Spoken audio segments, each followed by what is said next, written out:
Mcain takes a shot at President Trump in his final farewell statement, by Amy Moreno for TruthFeedNews.com. Senator John McCain wrote a final statement before his passing, and he used those final words to take a shot at President Trump. From Breitbart, on Monday, former McCain campaign manager Rick Davis read Senator John McCain's farewell statement. Transcript via CNBC of the statement.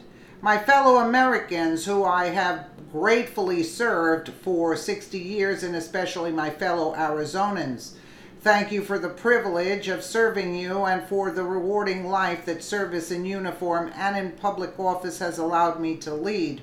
I have tried to serve our country honorably. I have made mistakes, but I hope my love for America will be weighed favorably against them.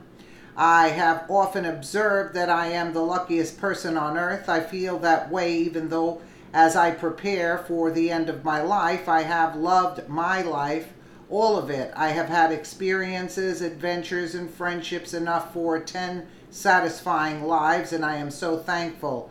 Like most people, I have regrets, but I would not trade a day of my life, in good or bad times, for the best day of anyone else's. I owe that satisfaction to the love of my family. No man ever had a more loving wife or children he was prouder of than I am of mine. And I owe it to America to be connected to America's causes, liberty, equal justice, respect for the dignity of all people, bringing happiness more sublime than life's fleeting pleasures. Our identities and sense of worth are not circumscribed but enlarged by serving good causes bigger than ourselves. Fellow Americans, that association has meant more to me than any other. I lived and died a proud American. We are citizens of the world's greatest republic, a nation of ideals, not blood and soil. We are blessed, and are a blessing to humanity when we uphold and advance those ideals at home and in the world. We have helped liberate more people from tyranny and poverty than ever before in history. We have acquired great wealth and power in the process. We weaken our greatness when we confuse our patriotism with tribal rivalries that have sown resentment and hatred and violence in all the corners of the globe. He's referring to the Democrats. That's what he's referring to, sure. We weaken it when we hide behind walls. There you go. Rather than tear them down, when we doubt the power of ideals rather than trust them to be the great force for change they have always been. You know, even from the grave, he's instilling himself, you know.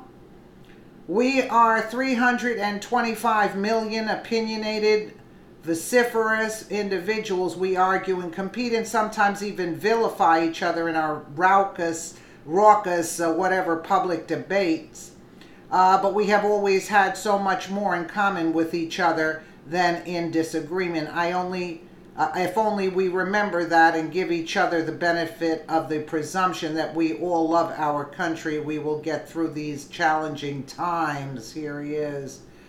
The only challenge is you Democrats and rhinos that are annoying us. We will come through them stronger than before. We always do. Yeah, Let's tear down the wall, that's for sure. That'll really help. 10 years ago, I had the privilege to concede defeat in the election for president. I want to end my farewell to you with the heartfelt faith in Americans that I felt so powerfully that evening. I feel it powerfully still. Do not despair of our present difficulties, but believe always in the promise and greatness of America, because nothing is inevitable here. Americans never quit. We never surrender. We never hide from history. We make history. Yeah, farewell, fellow Americans. God bless you and God bless America. Yeah, even from the grave, he's instilling his belief system. No, McCain, you're a sellout to George Soros. We all know your little dirty secrets, and we're sick and tired of you, and you couldn't have left sooner. and we don't really even care what you had to say, because you are a rhino. You're not a Republican. You're a rhino, and that's why we can't stand anything that you stood for. Tear down the wall. Yeah, what kind of America are we going to have? We have no country. If there are no borders, there is no country. So what is he saying? You know what I'm saying? Let me know what you guys think in the comments below. And again, thank you so much for watching.